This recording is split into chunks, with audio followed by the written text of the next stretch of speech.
Baik, bismillahirrohmanirrohim. Assalamualaikum warahmatullahi wabarakatuh. Waalaikumsalam Waalaikumsalam warahmatullahi warahmatullahi wabarakatuh. wabarakatuh. Iya, selamat siang ya semuanya. Alhamdulillah, alhamdulillahirabbil alamin. Puji syukur malah bersama-sama kita selalu panjatkan ya atas kehadirat Allah Subhanahu wa taala yang mana pada siang hari ini insya Allah satu hari ini dan seterusnya ya kita selalu diberikan kesehatan, diberikan kemudahan dalam berbagai urusan kita, semuanya bisa terselesaikan dengan baik sesuai dengan harapan kita masing-masing. Baik, untuk kesempatan kita hari ini kita akan melanjutkan ya untuk mata kuliah mikrobiologi. Mungkin untuk kedepannya yang mata kuliah pengampunya saya sekiranya nanti akan saya infokan ya untuk jadwal-jadwal Zoom tentunya atas kesepakatan dari mahasiswa juga ya waktunya, karena mengingat ada beberapa materi yang memang belum kita laksanakan pertemuan untuk sesi Zoom-nya atau sesi kita tanya jawabnya dari materi yang sudah disampaikan.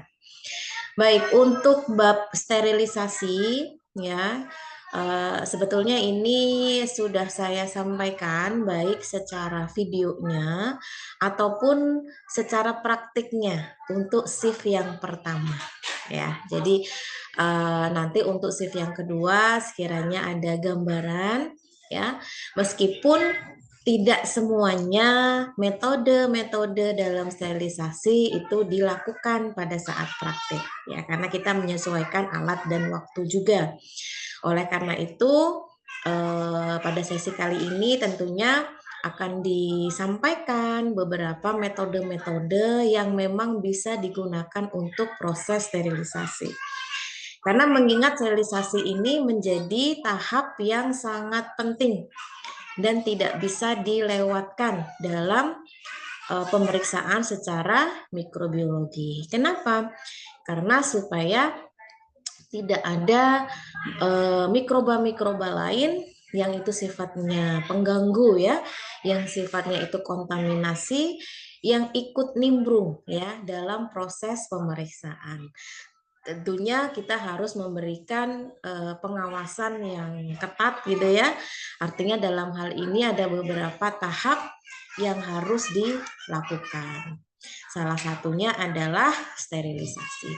Jadi nanti silahkan dari setiap pertanyaan yang diberikan itu kalian bisa memberikan partisipasi aktif ya untuk menjawab apa sesuai dengan yang ditanyakan. Karena dalam hal ini kita akan sama-sama mereview kembali dari materi-materi yang sudah disampaikan.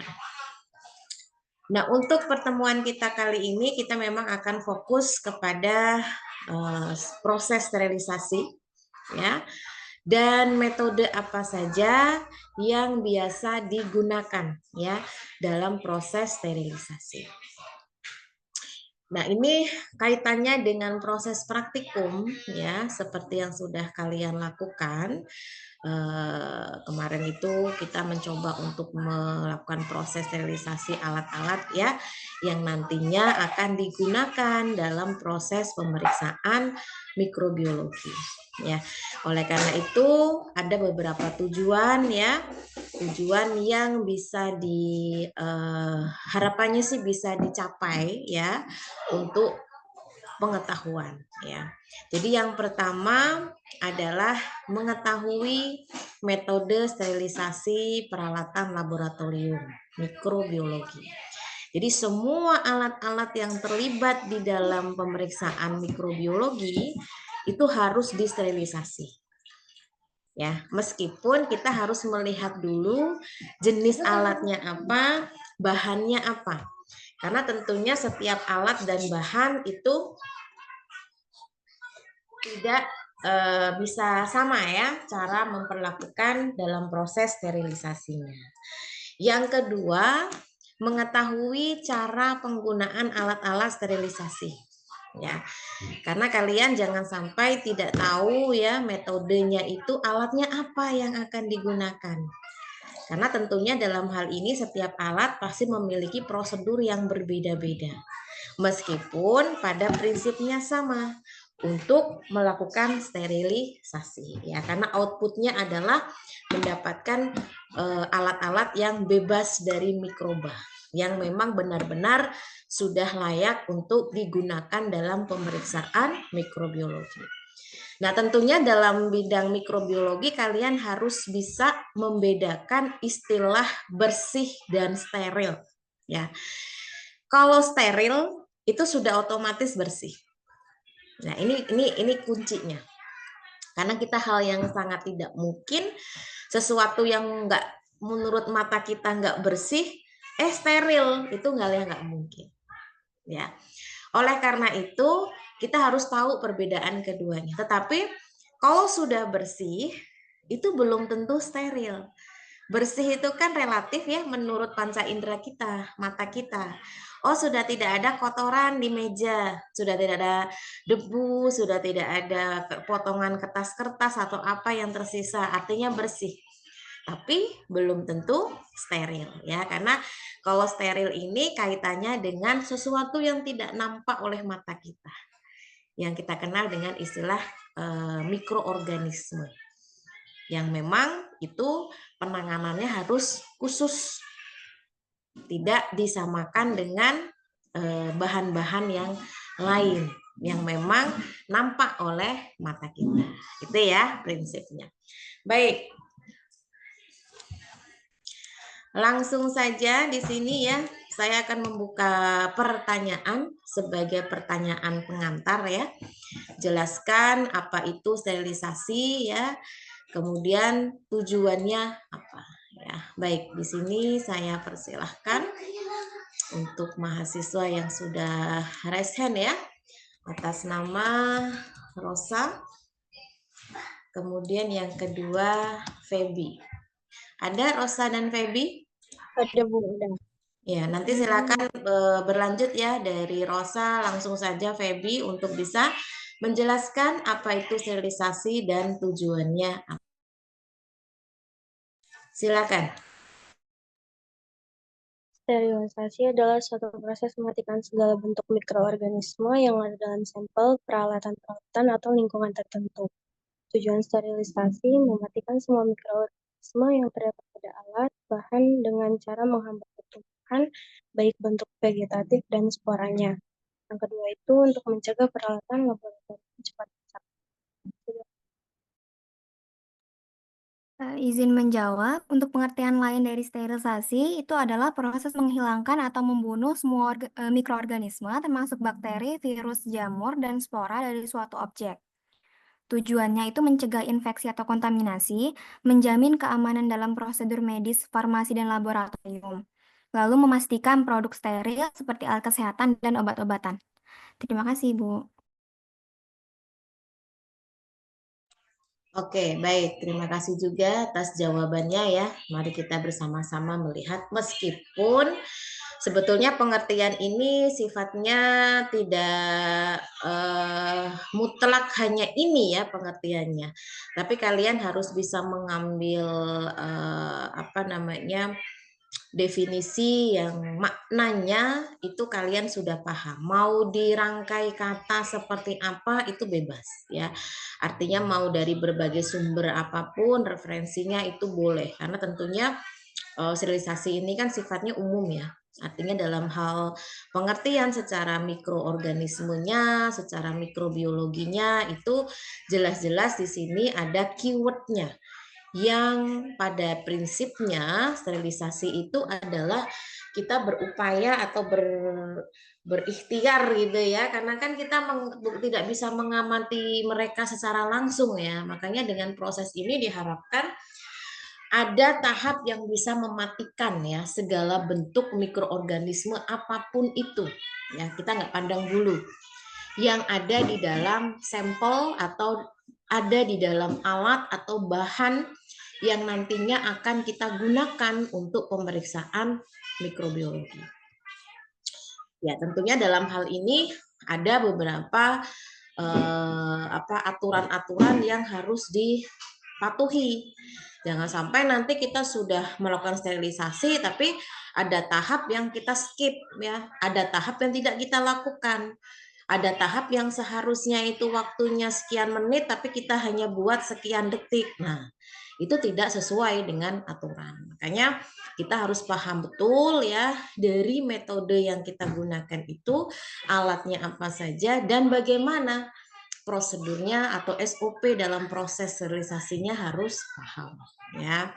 Nah, secara pengertian seperti itu. Intinya sih ingin mematikan semua bentuk kehidupan dari mikroorganisme ya, yang memang itu dapat berpotensi menyebabkan kontaminasi ya, atau menyebabkan dalam kondisi yang tidak steril.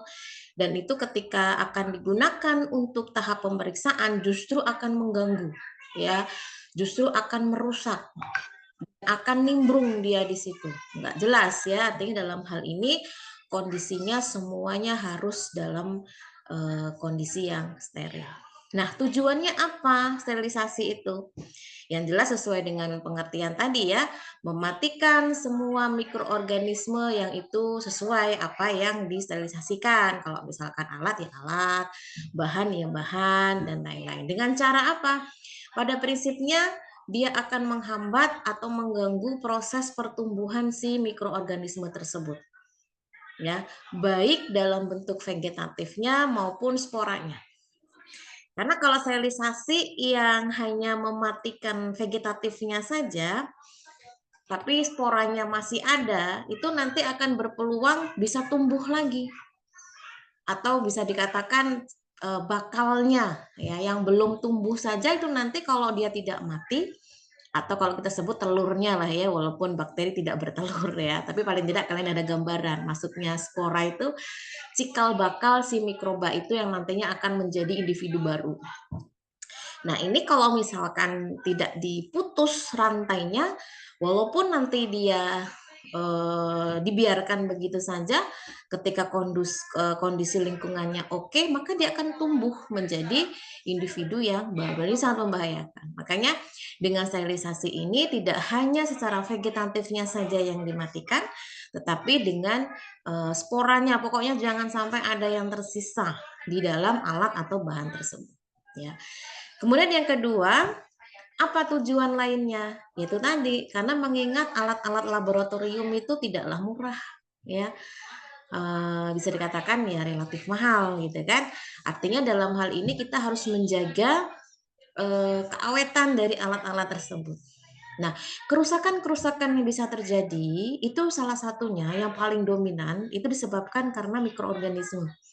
Entah jamuran yang bisa menyebabkan apa itu namanya, perubahan warna ya, warnanya jadi hitam, jadi kemerahan karena ada aktivitas mikroba di situ yang nggak bisa dihilangkan. Begitu pula dengan bakteri yang bisa merusak alat-alat tersebut. Nah, makanya dengan proses sterilisasi ini menjaga agar alat tetap awet. Kecuali pecah ya, kalau pecah ya kita nggak bisa ngomong banyak karena secara fisiknya. Tetapi kalau dia masih utuh dan memang masih bisa kita gunakan, ya alangkah baiknya kita jaga jangan sampai rusak begitu saja ya, hanya karena keteledoran dari kita. Jangankan alat yang tidak disterilisasi, tidak dicuci saja rusak, ya kan? Kalau kalian punya alat di rumah itu perabotan yang ada di dapur, coba kalian nggak cuci, diemin aja seminggu, kan rusak itu. Bisa dibersihkan, tapi nanti akan menyisakan warna-warna yang nggak enak untuk dilihat, ya. Ya kalau ngebersihinnya bersih banget, kalau enggak, yang ada bisa masuk ke dalam tubuh kita, akhirnya bisa menyebabkan racun. Nah, itu yang berbahaya ya. Jadi itu pengertian sterilisasi dan tujuannya. Jadi jangan sampai kalian belum ngerti ya, kenapa sih mesti harus disterilisasi alat-alat yang akan kita gunakan, kan begitu. Nah terus, kenapa Bu nggak semua pemeriksaan itu nggak dilakukan sterilisasi, yang penting cuci bersih aja? Ya semua tergantung dari tujuan. Ya, kalau pemeriksaan secara kimiawi, yang diamati bukan mikroorganismenya. Dan kalaupun tuh ada mikroorganismenya itu tidak berpengaruh jauh ya, karena mungkin secara reaksi-reaksi yang itu ada bahan-bahan kimianya. Tapi kalau pemeriksaan biologi, mikrobiologi khususnya, ya karena memang yang mau kita tumbuhkan, yang mau kita periksa adalah mikroba, ya jangan dicampur baur dengan mikroba-mikroba yang lain. Jadi memang kita harus menyesuaikan kebutuhan pemeriksaan apa yang akan dilakukan. Tapi kalau kita mau melihat poin yang kedua tadi, tujuannya untuk menjaga keawetan dari suatu alat, ya nggak ada salahnya selama alat itu masih ada. Jadi setelah dicuci bersih, kemudian dilap kering ya, habis itu baru disterilisasi. Karena ini memang tidak ada ruginya ya untuk membersihkan dan mensterilkan. Apalagi kalau alat-alat di kedokteran ya, di rumah sakit yang memang itu untuk operasi gitu ya, atau tindakan-tindakan tertentu. Nah, kalau seandainya sampai tidak disterilisasi, ya sama aja akan memindahkan satu bakteri ke bakteri yang ke satu tubuh ke tubuh yang lain bakterinya ya. Jadi makanya kondisinya harus tetap steril. Baik, yang kedua, sterilisasi itu bisa dilakukan di beberapa metode ya. Ada metode fisik, ada metode kimia ya. Kalau kimia memang yang paling mudah itu kimia ya. Karena biasanya kita hanya menggunakan alkohol ya, yang memang itu menjadi antiseptik tersendiri ya untuk mensterilkan alat-alat, cukup direndam menggunakan alkohol. Nah, ini sering dilakukan ya. Tapi memang tidak bisa semuanya karena mengingat alat-alat ini kan ukurannya gede-gede ya. Kayak gelas beker, kayak Erlenmeyer ya, kalau ukurannya 50 mili sih kecil. Lah kalau ukurannya 1000 mili 1 liter, mau direndam pakai alkohol butuh berapa alkohol gitu ya. Tapi biasanya kalau secara kimiawi itu alat-alat dari logam yang cukup bisa direndam gitu ya. Misalkan seperti pinset, gunting ya, pisau yang memang itu nanti akan digunakan dalam proses tindakan-tindakan tertentu ya. Jadi sebetulnya semua tergantung dari pemilihan ya, mau menggunakan metode apa, yang penting sesuai. Nah, untuk yang metode fisik, jadi metode fisik ini ada 2 jenis ya. Ada metode fisik dengan cara pemanasan kering, dan ada metode fisik dengan cara pemanasan basah. Nah, yang pertama ini yang akan direview materinya, ini adalah pemanasan kering. Jadi pemanasan kering itu ada yang disebut dengan pemijaran atau pemanasan langsung, kemudian ada melidah apikan, ya, dan yang ketiga ada yang menggunakan oven. Nah, ketiga-tiganya ini untuk praktik yang pertama itu sudah kalian lakukan ya. Kalau yang belum berarti harusnya sudah menyimak materi di video. Jadi tahu mana yang pemijaran, tujuannya apa, mana yang melidah apikan, tujuannya apa, dan kalau menggunakan oven itu yang seperti apa, aturannya seperti apa. Ya. Nah, ini ada 3. Saya persilahkan, berarti ada 6 mahasiswa. Untuk 1 metode berarti 2 mahasiswa. Ya, saya membuka kesempatan untuk banyak ya. Jadi harapannya jangan disia-siakan atau dilewatkan begitu saja. Baik, untuk yang pemijaran di sini saya tunjuk atas nama Nabila Febrianti. Kemudian Nur Rahman. Kemudian untuk yang melidah apikan ini Lia dan Desi Elyasari. Kemudian untuk yang oven atas nama Dewi Artika dan Sabrina. Baik, yang saya panggil semua ini ada ya? Nabila Febrianti ada? Ada, Bu. Nur Rahman ada?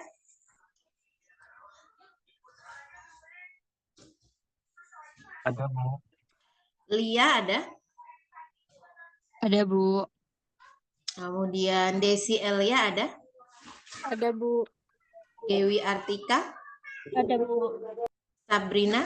Ada, Bu. Oke, baik. Langsung saja silakan secara berurutan untuk bisa menjelaskan masing-masing metode sesuai dengan pembagiannya. Silakan. Baik, Bu, izin menjawab. Metode fisik itu bertujuan untuk aseptis, mencegah kontaminasi mikroba yang tidak diinginkan terhadap bahan dan peralatan. Pemijaran atau pemanasan kering adalah membakar langsung alat-alat berbahan logam hingga berwarna merah pijar 2-3 kali seperti ujung jarum ose, ujung pinset, dan ujung spatula. Cukup, Bu. Terima kasih.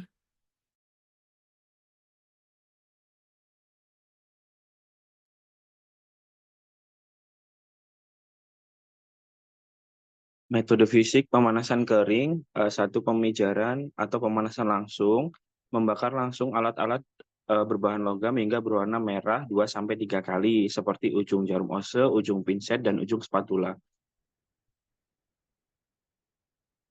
Cukup.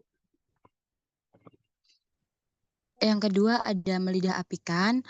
Prosesnya dilakukan dengan melewatkan peralatan pada api bunsen, namun tidak sampai menyala atau terbakar.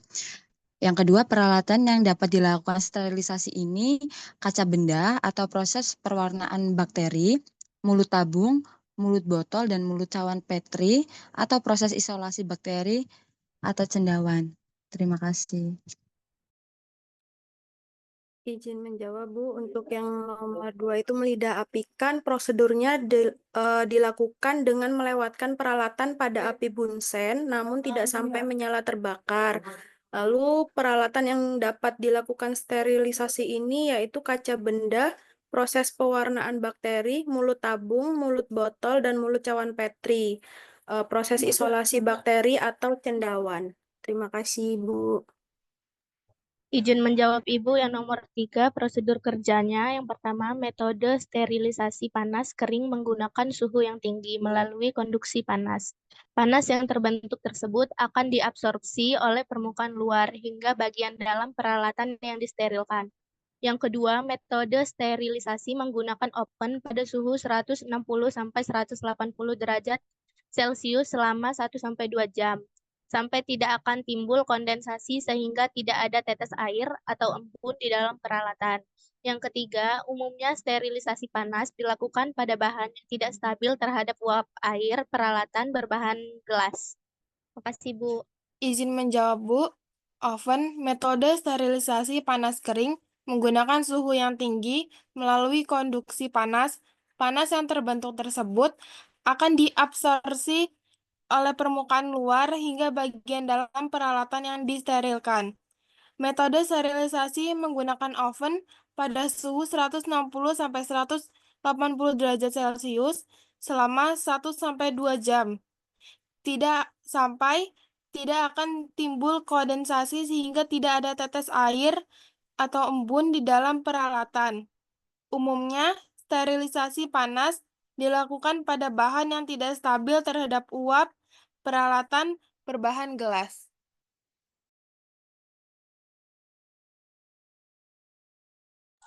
Oke, sudah semua ya. Baik. Terima kasih atas jawabannya ya.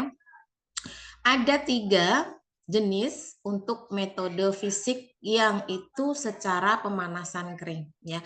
Jadi memang rata-rata atau bahkan sebagian besar untuk metode secara fisik ini itu menggunakan pemanasan. Ya, jadi karena dipercaya, karena sudah ada risetnya juga, banyak mikroba itu bisa mati total ketika di dalam suhu yang tinggi. Nah, oleh karena itu memang alat-alat yang digunakan pun itu relatif memberikan semacam dampak yang tidak baik kalau kita sebagai orang yang melakukan sterilisasi tidak hati-hati. Karena semuanya itu menggunakan suhu yang tinggi. Makanya kita harus menjaga keselamatan kerja di lab gitu ya dengan menggunakan alat pelindung diri, misalkan seperti masker, jas lab dan lain-lain ya. Yang pertama adalah pemijaran atau dikenal dengan istilah pemanasan langsung. Jadi ini alat-alat yang digunakan untuk pemeriksaan dalam pemeriksaan laboratorium itu langsung dibakar ya, langsung dipanaskan menggunakan api. Nah biasanya apinya sih tidak sembarang api yang itu dari kompor, dari kita ngidupin api menggunakan kayu, bukan, tapi kita menggunakan sumber panas dari bunsen ya. Nah, tapi ini tidak semua alat-alat bisa dilakukan pemijaran seperti ini ya. Biasanya pemijaran ini digunakan untuk alat-alat yang memang tahan akan panas. Yang tidak mudah meleleh, tidak mudah pecah ya. Misalkan terbuat dari besi gitu ya atau dari logam yang memang itu tahan akan panas ya. Jadi dengan cara apa? Membakar secara langsung ya alat tersebut di atas api bunsen sampai dia membara. Membara itu sampai terbentuk api merah, api pijar gitu ya di alat tersebut. Nah, ini dilakukan sebanyak 2 atau 3 kali. Nah, setelah selesai baru dinginkan sejenak agar tidak membara lagi, baru bisa digunakan. Contohnya apa? Jarum ose, ujung pinset, yang ujung spatela, tapi spatela yang bahannya dari besi atau logam ya, bukan dari plastik. Kalau dari plastik ya meleleh dia. Nah, ini contoh gambar, ini adalah jarum ose. Jarum ose ini digunakan pada saat pemeriksaan bakterinya itu pada proses isolasi bakteri untuk mengambil biakan bakteri yang akan dikulturkan di dalam media ya. Jadi jarum ose ini yang akan digunakan untuk memindahkan. Oleh karena itu, jangan sampai jarum osenya ada bakteri duluan. Nanti nimbrung bakterinya. Makanya dikondisikan dalam kondisi yang steril. Dengan cara apa? Dipanaskan seperti ini ya, beberapa saat sampai dia membara, kemudian baru didinginkan sebentar ya, baru digunakan untuk mengambil sampel biakan yang akan dikulturkan. Nah, ini contohnya ya, yang pemanasan kering. Yang kedua, melidah apikan ya. Kalau melidah apikan berbeda dengan pemijaran yang memang sengaja dipijat dalam beberapa waktu sampai membara. Kalau untuk melidah apikan itu cukup melewatkan saja, ya tidak sampai membara. Ya, misalkan kita punya sampel yang itu diletakkan di gelas Erlenmeyer.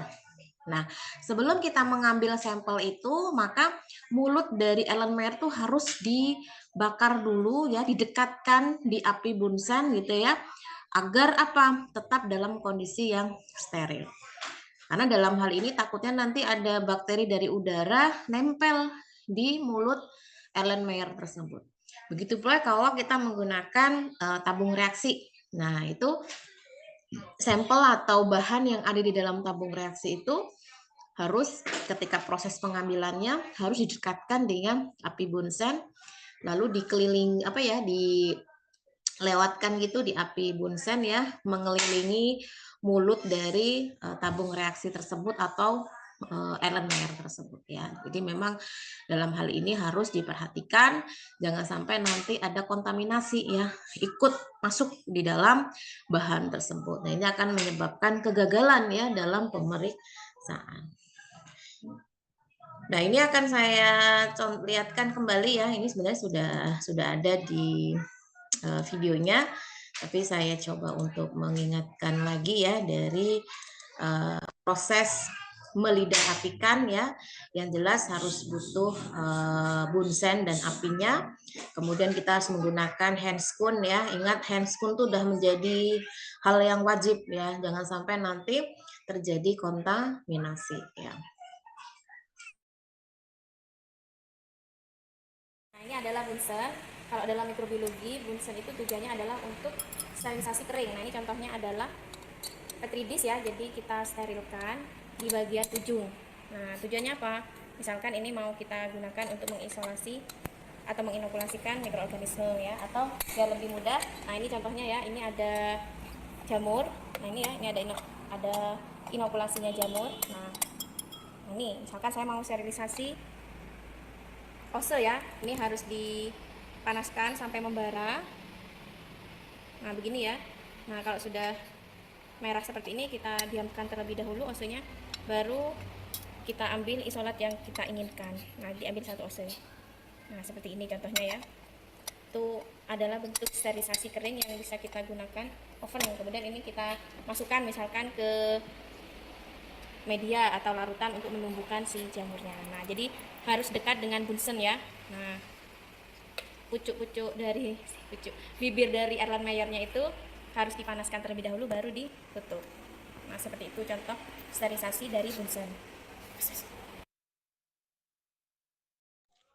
Oke, gitu ya gambarannya. Jadi kalau misalkan dia menggunakan cawan Petri ya, yang ini berisi media seperti nanti kalian praktek mikrobiologi yang isolasi bakteri, bagaimana cara menanam atau mengkulturkan bakteri ke dalam media, itu caranya ya cawan Petrinya harus didekatkan dengan api Bunsen. Tidak boleh dibuka semuanya. Jadi hanya bagian ujungnya saja. Jadi sebelum dibuka, tujuannya apa? Itu Misalkan ini mau kita gunakan panaskan dulu ya. atau Dengan cara melidah apikan seperti ini, ya di seluruh Nah, ini contohnya ya, ini permukaan ada mulut si jamur. Nah, ini ada cawan Petri. inokulasinya jamur. Nah itu, jadi ini harapannya bisa menjadi bekal kalian nanti ya pada saat praktikum selanjutnya. Kemudian selanjutnya oven. Nah tadi sudah dijelaskan yang oven ya. Memang pada prinsipnya untuk oven ini ya sama oven yang biasa ibu-ibu pakai di rumah gitu ya. Kalau buat kue atau memanaskan sesuatu yang untuk masak lah bahasanya ya. Ya bedanya kalau oven di sini tujuannya untuk sterilisasi ya. Jadi suhu yang digunakan pun juga termasuknya tinggi. Yang dipastikan semua mikroba itu bisa mati di suhu 180 derajat Celcius. Dan waktunya pun juga lumayan lama ya, 1 sampai 2 jam.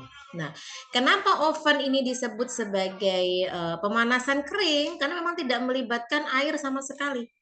Karena tidak terjadi kondensasi sehingga memang betul-betul kering ya. Jadi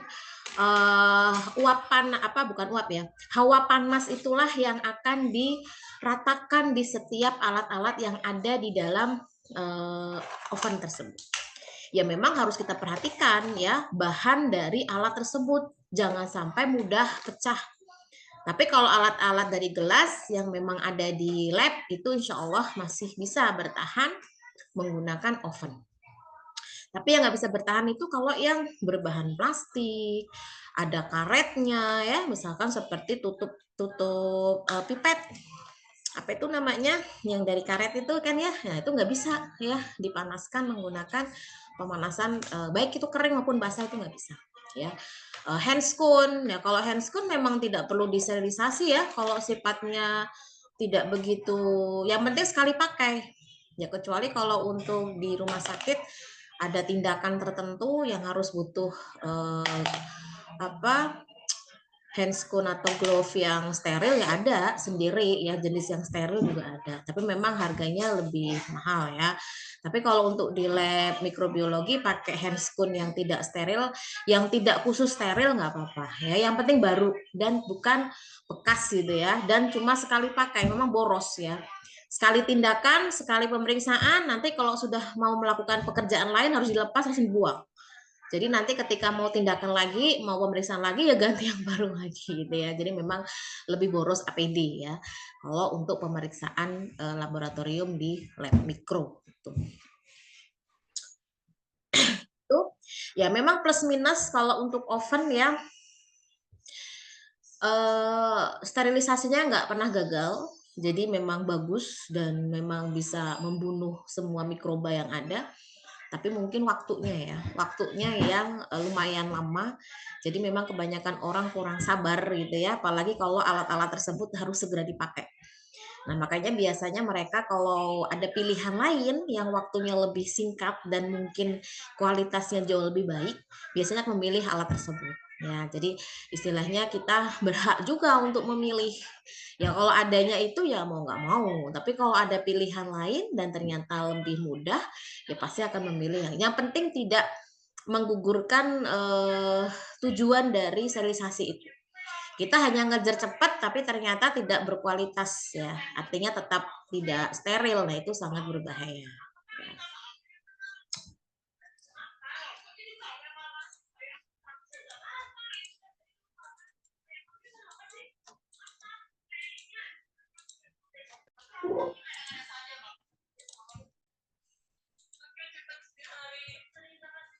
Nah, ini contoh oven ya.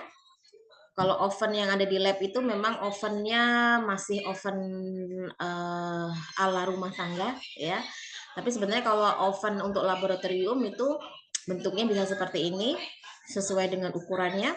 Bahkan kalau skala industri itu udah kayak satu rumah ya ukurannya ya. Jadi semua alat-alat bisa dimasukkan ke dalam oven tersebut. Yang penting jangan orangnya aja yang masuk ya, itu sangat berbahaya sekali ya, bisa membunuh ya karena suhunya sangat tinggi sekali sampai 180 derajat Celcius. Oke, itu tadi untuk yang sterilisasi metode fisik yang pemanasan kering. Nah, sekarang yang kedua masih metode fisik tapi pemanasannya basah ya. Kalau istilah basah ya berarti menggunakan prinsip kondensasi ya atau ada uap air. Nah, makanya di sini nanti kalian harus bisa membedakan dalam prinsipnya. Kalau untuk metode fisik pemanasan basah itu ada 3. Ada panas basah bersuhu lebih dari 100 derajat Celcius. Kurang dari 100 derajat Celcius atau dengan istilah pasteurisasi. Kemudian ada panas basah bersuhu 100 derajat Celcius. Dan ada panas basah bersuhu lebih dari 100 derajat Celcius ya. Oke, saya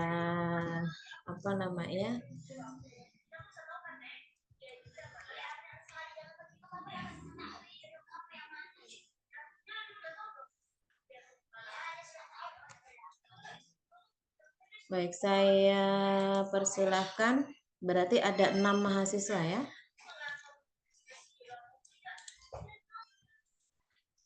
Ada Nurul,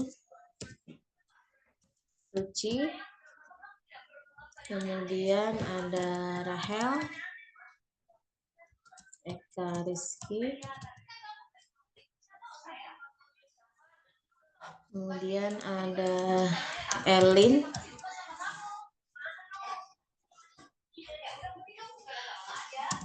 dan Septi. Oke, atas nama Nurul ada? Hadir, Bu. Suci? Hadir, Bu. Kemudian Rahel? Ada. Eka Rizky? Ada, Bu. Elin? Ada, Bu. Septi? Hadir, Bu. Septi A ya, Septi A. Oke, silakan yang saya sebutkan namanya mulai bisa menjelaskan ya pengertian dari masing-masing pemanasan tersebut. Nurul Hidayah izin menjawab, Bu, untuk pengertian dari pasteurisasi atau panas basah bersuhu kurang dari 100 derajat Celcius, yaitu metode sterilisasi yang menggunakan suhu panas untuk membunuh sebagian besar mikroorganisme patogen pada suatu bahan tanpa mengubah sifat fisik dan kimia bahan tersebut secara signifikan.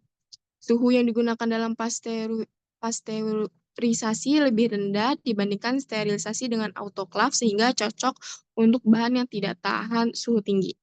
Untuk prosedur umum pasteurisasi, yang pertama pemanasan. Produk yang akan dipasteurisasi dipanaskan sesuai dengan metode yang dipilih. Pemanasan dapat dilakukan dengan mengalirkan produk melalui tabung yang dipanaskan dengan uap atau air panas. Yang kedua, pendinginan, yaitu setelah pemanasan, produk segera didinginkan untuk mencegah pertumbuhan kembali mikroorganisme yang masih bertahan. Lalu pendinginan dapat dilakukan dengan mengalirkan produk melalui penukar panas atau dengan menggunakan es. Yang ketiga yaitu pengisian dan penutupan produk yang telah dipasteurisasi kemudian dikemas dalam wadah yang steril dan ditutup rapat. Sekian, terima kasih. Izin menjawab, Bu.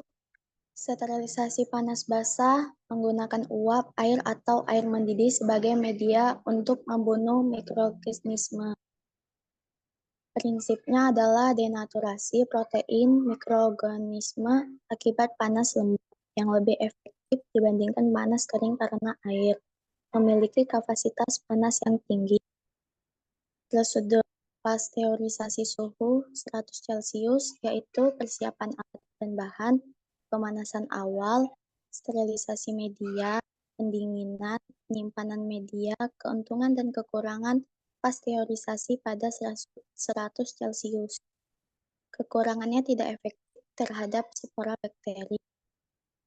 Metode ini cocok digunakan dalam kondisi sederhana tanpa autoklaf, tetapi untuk keperluan lebih steril, seperti sofara bakteri, autoklaf dengan suhu. Terima kasih. Pemanasan basah bersuhu 100 derajat Celcius prosedurnya. Yang pertama, masukkan peralatan ke dalam autoklaf atau wadah tertutup. Kedua, tutup autoklaf atau wadah dan pastikan tidak ada kebocoran. Tiga, atur suhu autoklaf hingga 100 derajat Celcius. Yang keempat, biarkan peralatan terpapar uap selama 15-30 menit. Tergantung jenis peralatan dan tingkat kontaminasi. Yang kelima, pastikan tekanan dalam autoklaf mencapai 1 atm. Yang keenam, setelah proses selesai, matikan autoklaf dan biarkan tekanan turun sebelum membuka tutup. Sudah, Bu. Oke, ada lagi yang belum menjawab tadi? Sudah Belum, semua? Bu. Izin Oke. menjawab. Panas basah suhu 100 derajat Celcius menggunakan air mendidih suhu 100 derajat Celcius selama 10 menit. Untuk mematikan bentuk spora dilakukan pemanasan 3 hari berturut-turut selama 15 atau sampai 45 menit sehingga spora yang tidak mati pada pemanasan pertama akan berubah menjadi bentuk vegetatif pada hari kedua setelah inkubasi pada suhu 37 derajat Celcius. Begitu pula spora yang tidak mati pada hari kedua akan berubah menjadi bentuk vegetatif pada hari ketiga. Cukup, Bu. Terima kasih. Izin menjawab, Bu. Panas basah bersuhu 100 derajat Celcius dan panas basah bersuhu 100 derajat Celcius. Laboratorium mereka umumnya menggunakan pemanasan menggunakan air atau uap. Air sterilisasi uap terkena suhu kurang dari 100 derajat Celcius. Uap air sebagai media menyalur panas yang baik dan daya penetrasi yang kuat. Panas basah dapat mematikan mikroba dan bagian spora selama 15 menit pada suhu 12,1 derajat Celcius. Peralatan dan bahan yang dapat disterilisasi menggunakan autoklaf, tabung reaksi, gelas beker, Erlenmeyer, gelas ukur, cawan Petri, dan peralatan berbahan kaca lainnya serta media kultur. Agar tidak terjadi kontaminasi setelah dikeluarkan dari autoklaf, makanan yang akan disterilisasi harus terlebih dahulu dibungkus dengan kertas atau aluminium foil. Masih, Bu.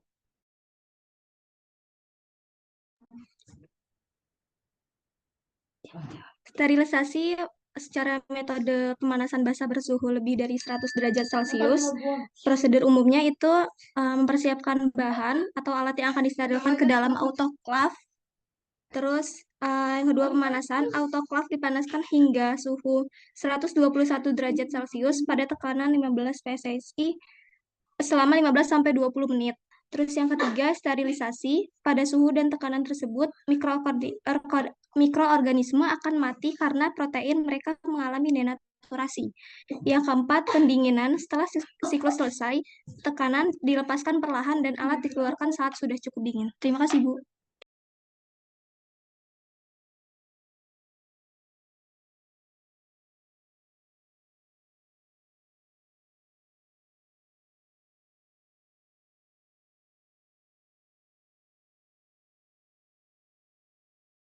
Oke, baik. Terima kasih. Sebentar ya.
Baik, terima kasih atas jawabannya tadi ya. Masing-masing sudah menjelaskan untuk yang metode fisik pemanasan basah dari panas basah bersuhu kurang dari 100 derajat Celcius atau yang dikenal dengan istilah pasteurisasi, kemudian panas basah bersuhu 100 dan panas basah bersuhu lebih dari 100. Memang semua ini bisa digunakan ya untuk sterilisasi. Tapi khususnya untuk alat-alat laboratorium mikrobiologi, memang yang paling sering digunakan adalah poin yang ketiga, ya, yaitu panas basah bersuhu lebih dari 100. Karena ini kalau sudah pakai suhu lebih dari 100 itu sudah melebihi batas air mendidih ya, artinya harapannya kan banyak mikroba atau seluruh mikrobanya itu mati, ya. Semakin tinggi suhu akan semakin cepat mikroba itu akan mati. Tapi ada juga beberapa bahan, terutama produk-produk yang berbahan susu, ya, itu nggak bisa disterilisasi menggunakan suhu lebih dari 100 derajat Celcius. Kenapa? Karena nanti akan merusak bahan-bahan tersebut. Karena protein yang terkandung dalam susu itu kan akan terdenaturasi ketika suhunya lebih dari 100 derajat Celcius, ya. Baik, kita akan ulas satu persatu.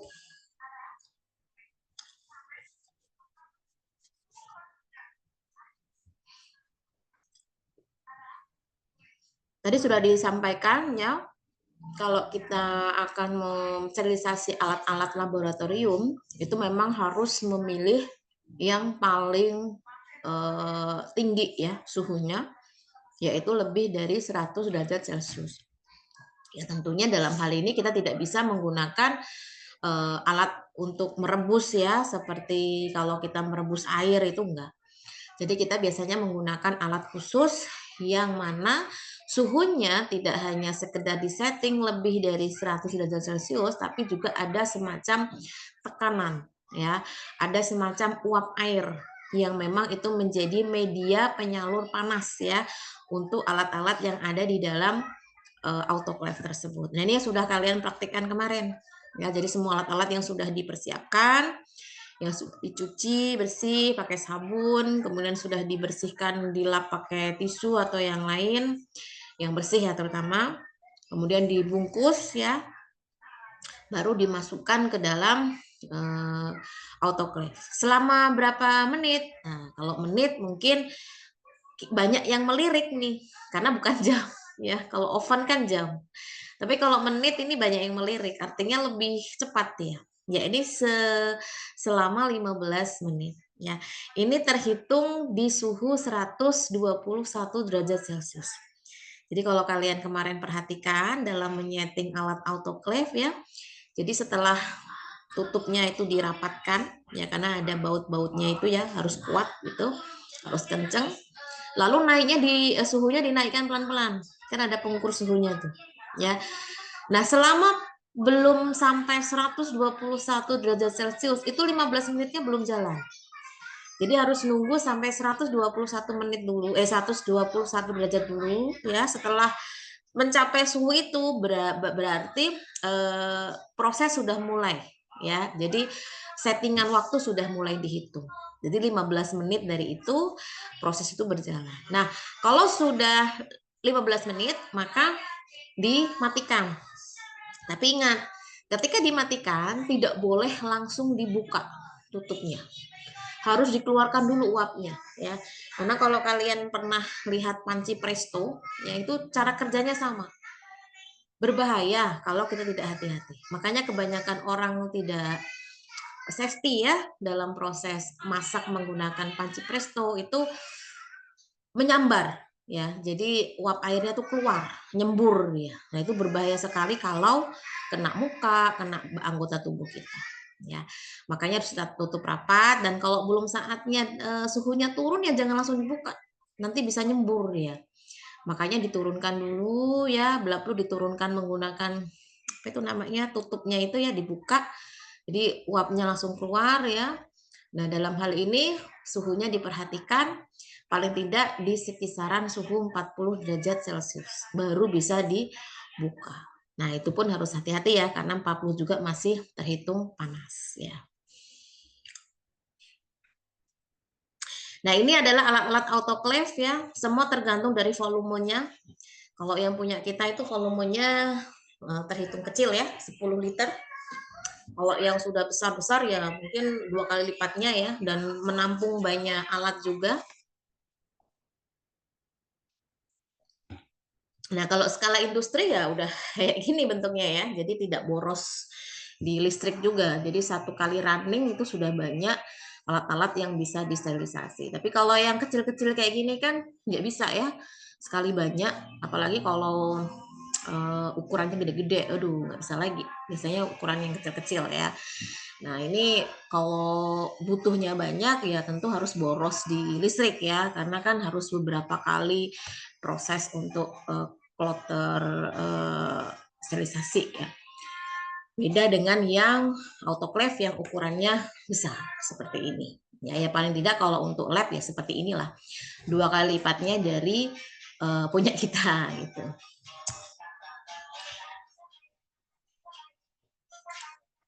Oke.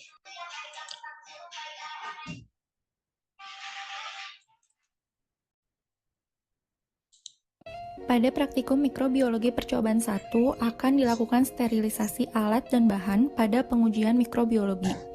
Berikut. Nah, ini akan saya lihatkan kembali ya, bagaimana cara atau proses sterilisasi.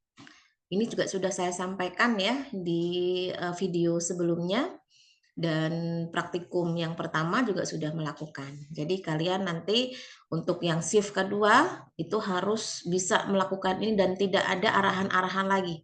Jadi semua harus sudah paham berdasarkan video-video yang sudah kalian simak. Karena sama pada prinsipnya, alat-alatnya juga sama. Jadi ini saya tampilkan lagi untuk bisa kalian simak kembali. Adalah alat yang akan digunakan. Yang pertama, ada pipet ukur.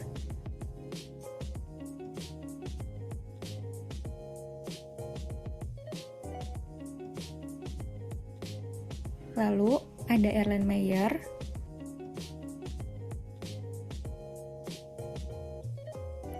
gelas ukur,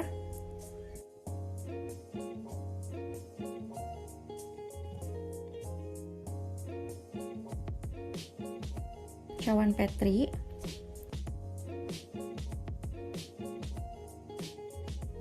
gelas kimia,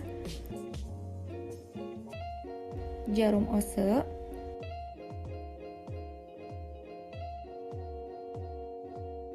batang pengaduk, pipet tetes, dan tabung reaksi.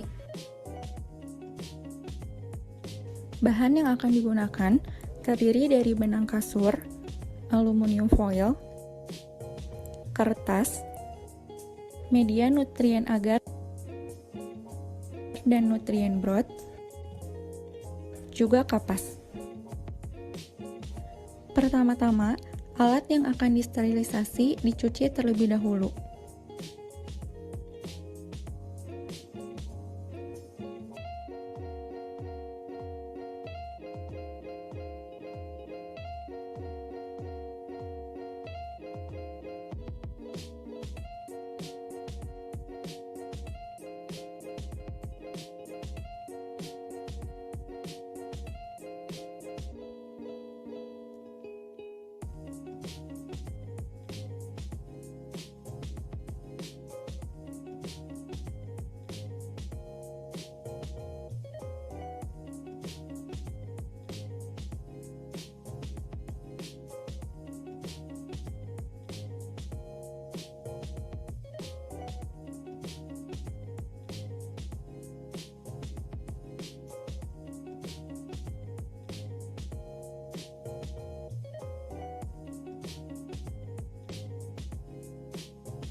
Lalu, alat yang telah dicuci tersebut dikeringkan.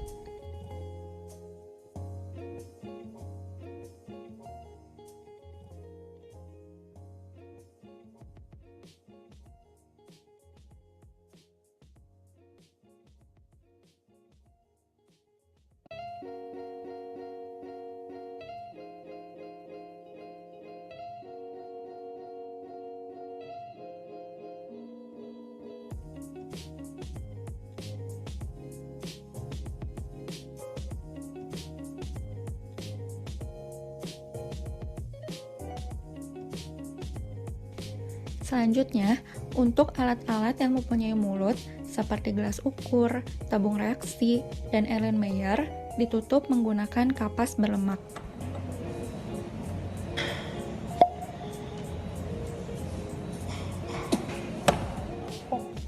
Caranya, ambil sepotong kapas yang besarnya tergantung dari besar mulut alat. Selanjutnya, gulung kapas tersebut hingga cukup padat, lalu bungkus dengan kain kasa. Setelah itu, ikat menggunakan benang kasur, kemudian dimasukkan ke dalam mulut alat tersebut hingga 2/3 masuk di bagian mulut alat.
Untuk cawan Petri dibungkus seluruhnya dengan menggunakan kertas. Berikut adalah cara membungkus cawan Petri menggunakan kertas.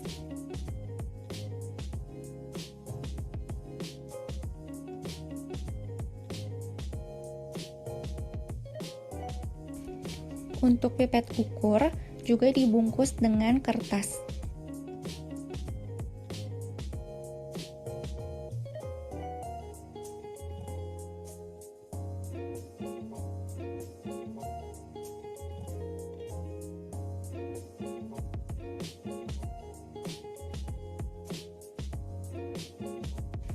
Untuk alat yang telah ditutup dengan kapas berlemak seperti tabung reaksi, selanjutnya kapas penutup tersebut ditutup kembali dengan aluminium foil dan diikat dengan benang kasur.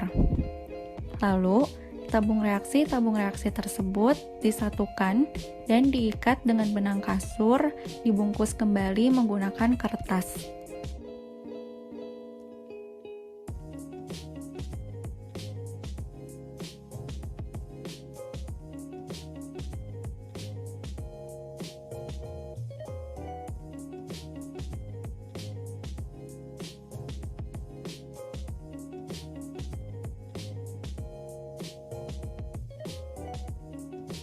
Selanjutnya, perlakuan yang sama juga dilakukan terhadap alat-alat yang lain yang juga telah ditutup dengan kapas berlemak, seperti gelas ukur yang telah ditutup dengan kapas berlemak, dibungkus kembali menggunakan aluminium foil, dan diikat dengan benang kasur. Termasuk terhadap alat Erlenmeyer yang juga telah ditutup dengan kapas berlemak, selanjutnya dibungkus kembali menggunakan aluminium foil dan diikat menggunakan benang kasur.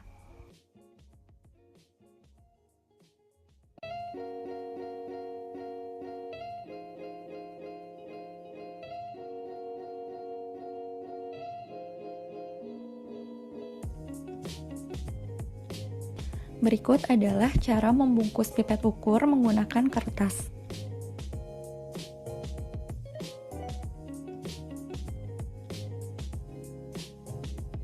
Beri tanda pada pipet ukur yang telah dibungkus menggunakan kertas sesuai dengan ukurannya masing-masing. Untuk cawan Petri yang telah selesai dibungkus menggunakan kertas, selanjutnya disatukan per 5 cawan Petri dan diikat menggunakan benang kasur.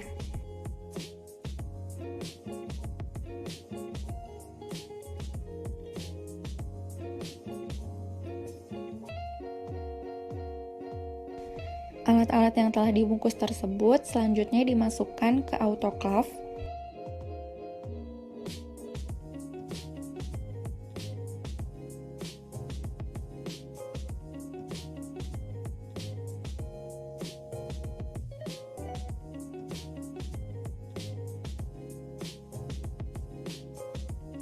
Disterilisasi menggunakan autoclave dengan suhu 121 derajat Celcius selama 15 menit.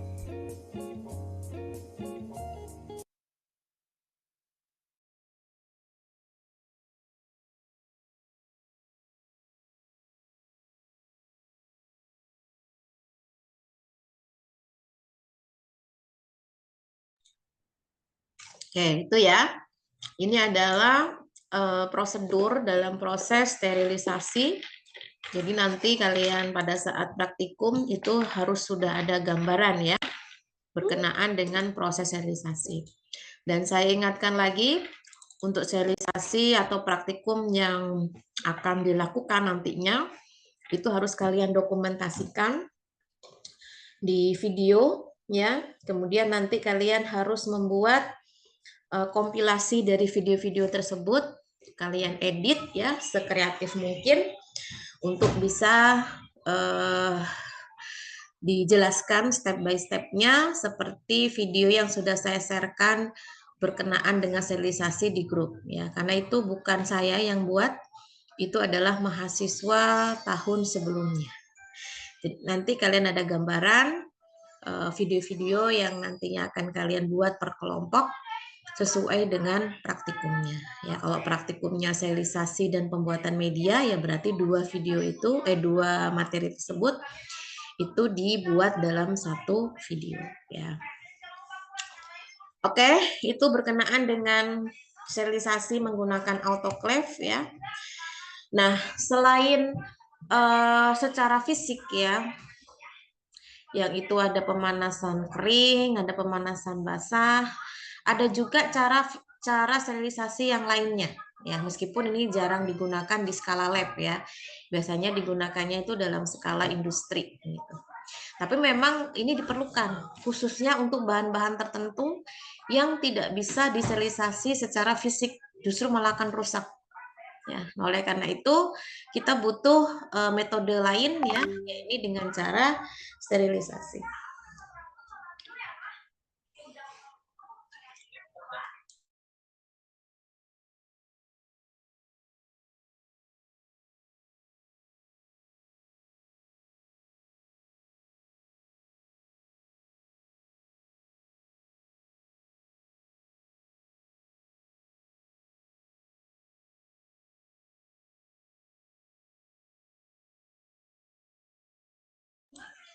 Oke, jelaskan sterilisasi dengan cara filtrasi.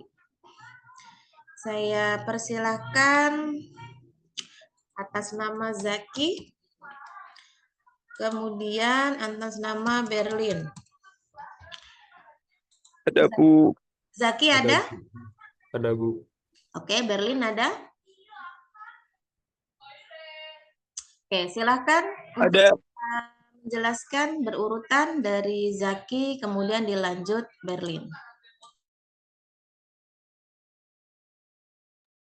Baik, Bu.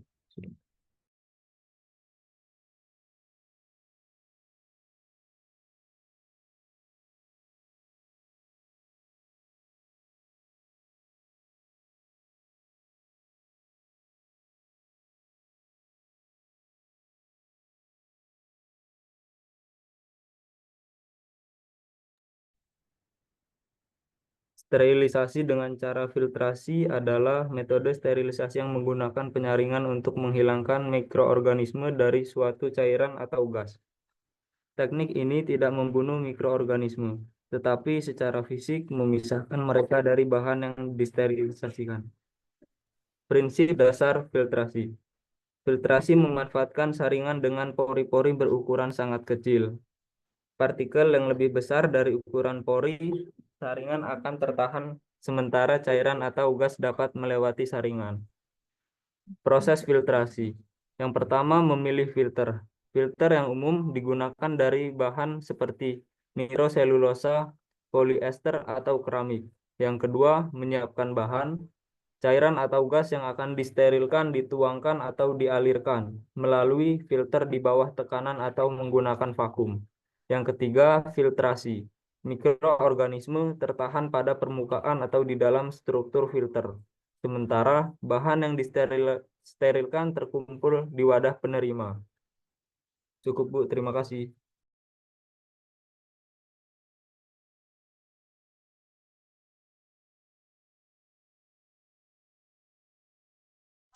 Oke, silakan dilanjut Berlin. Sterilisasi dengan cara filtrasi adalah proses untuk menghilangkan pirotasimen tanda kurung seperti bakteri, virus, dan jamur dari daerah atau cair dengan menggunakan filter berpori. Filter ini memiliki ukuran porinya sangat kecil biasanya antara 0,2 hingga 0,45 birometer. Ya duku utuh menahan piro konsumen sementara membuktikan daerah atau kai utuh melewati filter. Sudah Bu.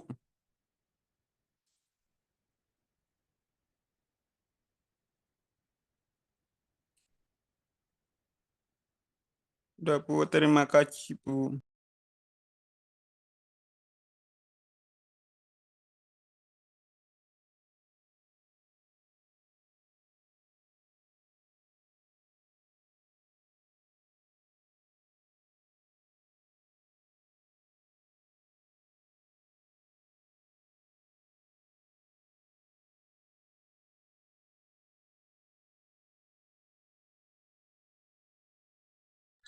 Oke, terima kasih jawabannya Zaki dan Berlin ya. Nah, ini memang berbeda dengan sterilisasi sebelumnya ya. Justru kalau pada sterilisasi filtrasi ini dia tidak membunuh mikroba seperti pemanasan sebelumnya. Baik ini metodenya, dia tidak membunuh ya, tetapi hanya memisahkan saja. Artinya harus menggunakan filter yang ukurannya itu menyamai bakteri ya. Kalau nggak begitu nanti nggak ketangkep bakterinya. Makanya ini biasanya tidak digunakan di skala lab ya, karena memang mengingat harganya mahal. Biasanya digunakan di skala-skala industri yang itu menggunakan bahan filter yang sejenis porselin berpori ya, yang diameternya itu ya mengikuti ukuran dari ukuran mikroba yaitu mikroliter. Ada beberapa jenis filter yang digunakan seperti filter Berkelvoort ya, filter Coarse, filter Fine, filter Chamberlain dan lain-lain ya. Memang ini terkesan asing ya, terdengar asing. Nah, tapi ini penting sekali untuk industri-industri tertentu yang mana bahan itu kalau dilakukan pemanasan itu akan rusak. Makanya satu-satunya jalan yaitu dengan cara pemisahan menggunakan filtrasi. Misalkan seperti sterilisasi untuk untuk bahan-bahan yang sensitif dengan panas ya, atau akan rusak dengan panas, misalkan enzim, kemudian serum ya, itu tidak sembarangan dalam sterilisasinya ya. Oke, itu untuk yang filtrasi. Ini alatnya ya. Jadi alatnya sebenarnya tidak begitu aneh ya, karena sebetulnya ini sederhana sekali pada prinsipnya. Jadi ada wadah sebagai tempat untuk memasukkan cairannya, kayak corong ya dia ya. Nah di sini tuh ada kertas saringnya, kertas saring filter itu tadi ya.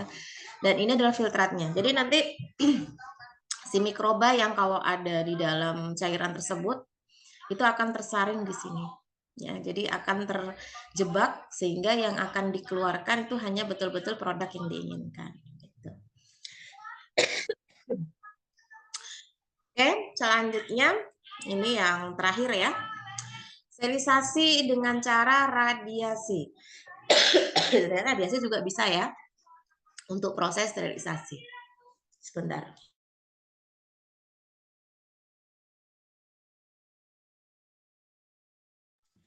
Oke, saya persilakan atas nama Triska ada?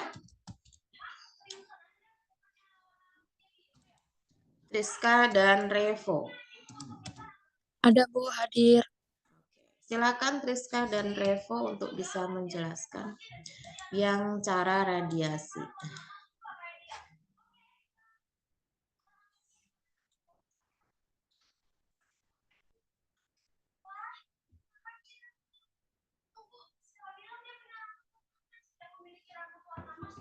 Baik Bu, izin menjawab.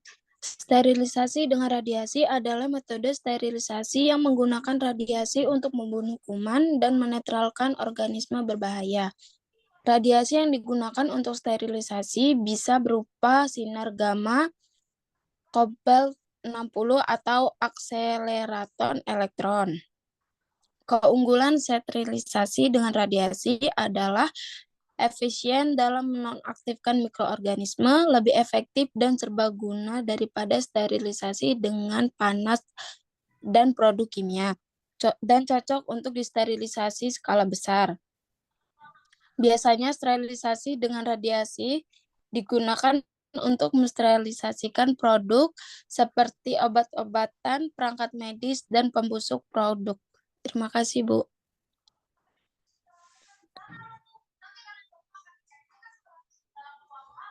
Baik, Bu, izin menjawab. Dengan cara radiasi adalah proses penggunaan radiasi untuk membunuh mikroorganisme patogen yang ada pada bahan atau produk tertentu. Baik, Bu, terima kasih.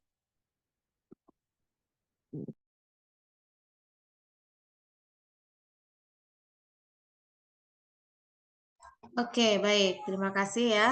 Nah, bagaimana kalau untuk yang radiasi ya? Kalian tahu ya, radiasi itu apa? Ya, dari berbagai sinar ya. Bisa dari sinar matahari, dari sinar ultraviolet, dari sinar gamma, sinar X yang tentunya ini relatif berbahaya kalau tersentuh atau terkontak langsung dengan tubuh manusia. Makanya dalam proses sterilisasi ini harus benar-benar terlindungi ya sebagai orang yang melakukan itu. Jangan sampai nanti justru orang itu jadi korban gitu ya. Karena ini sangat berbahaya ya sinar tersebut kalau terpapar begitu sering di dalam tubuh kita. Nah, matahari itu pun juga bisa dijadikan apa ya, semacam perantara untuk sterilisasi ya sebetulnya ya. Tapi itu tadi karena nggak kuat dengan panasnya, jadi memang kita hindari. Tapi kalau masih jam-jam pagi ya alangkah baiknya ya kita berjemur ya. Ya paling enggak itu untuk seger ya. Kemudian mendapatkan vitamin D, kemudian untuk mensterilkan kita dari apa itu mikroba-mikroba yang menempel ya. Jadi memang banyak positifnya. Yang penting bukan matahari yang siang bolong ya, yang memang itu sudah ada sinar UV-nya. Paling enggak di jam kalau sekarang sih di jam-jam 7 jam 7 itu oke lah ya. Kalau udah jam 9 tuh udah panas banget ya. Kalau bisa dihindari. Tapi kalau jam 9-nya masih oke ya nggak apa-apa. Toh kan kita juga bisa mengira-ngira ya, mana matahari yang masih ramah dengan tubuh kita, mana yang enggak. Nah, kembali ke pemanasan radiasi untuk sterilisasi produk-produk tertentu. Misalkan ada apa namanya bahan-bahan yang tidak bisa disterilisasi menggunakan pemanasan, tidak bisa menggunakan filtrasi ya, harus ada alternatif lain. Ya ini menggunakan radiasi ya. Misalkan untuk obat-obatan tertentu ya, makanan tertentu yang memang harus dalam kondisi yang steril dan tidak bisa dipanaskan di suhu yang tinggi. Atau bahan-bahan atau alat-alat yang berbahan plastik atau berbahan karet itu pun tidak bisa dipanaskan karena bisa meleleh gitu kan. Nah, ini semua cara-cara yang bisa dilakukan untuk proses sterilisasi pada intinya kan sama. Memusnahkan, mematikan atau menghindari. Kalau filtrasi kan tidak mematikan ya. Memisahkan, menghindari untuk si mikroba itu tidak bercampur dengan bahan yang akan kita gunakan. Kan begitu. Oke, mungkin itu ya untuk kesempatan kali ini yang dapat saya sampaikan ya untuk sesi Zoom bab sterilisasi. Nah, untuk berikutnya nanti jadwal berikutnya sesuai dengan materi yang saya sharekan linknya di grup itu silakan kalian bisa simak terlebih dahulu. Jadi nanti pada saat sesi Zoom itu sudah bisa apa ya langsung menjawab gitu ya, tidak perlu harus mencari-cari. Atau kalian bisa mencatat sesuatu yang penting-penting dari video tersebut dan itu bisa menjadi referensi kalian untuk menjawab ya. Kalian pun juga bisa googling sebetulnya ya, tapi itu tadi kalau saran saya lihat dulu videonya biar kalian tahu batasan-batasan yang perlu kalian pahami. Karena kalau di Google itu kan sifatnya sangat umum sekali ya, luas sekali. Karena takutnya nanti keluar dari capaian-capaian yang harus kalian apa namanya harus kalian kuasai gitu ya. di luar dari kefarmasian. Karena mengingat kembali mikrobiologi ini kan yang mempelajari tidak cuma farmasi ya, dari kedokteran, dari analis, itu semua mempelajari. Jadi kita sudah punya bagian-bagian yang khusus gitu ya, kalau farmasi seperti apa, kedokteran sejauh mana, sedalam apa gitu ya. Jadi pahami dulu video yang saya berikan, baru nanti kalian boleh googling ya untuk menambah referensi. Oke, mungkin itu ya yang dapat saya sampaikan karena waktunya juga sudah mau menjelang zuhur. Kita akhiri dengan membaca hamdalah bersama-sama. Alhamdulillahirabbil alamin. Alhamdulillahirabbil alamin. Baik, nama-nama atau akun-akun yang sudah ada di Zoom ini saya hitung hadir ya, jadi saya tidak absen satu-satu. Tapi kalau namanya enggak ada ya gimana, risiko ya.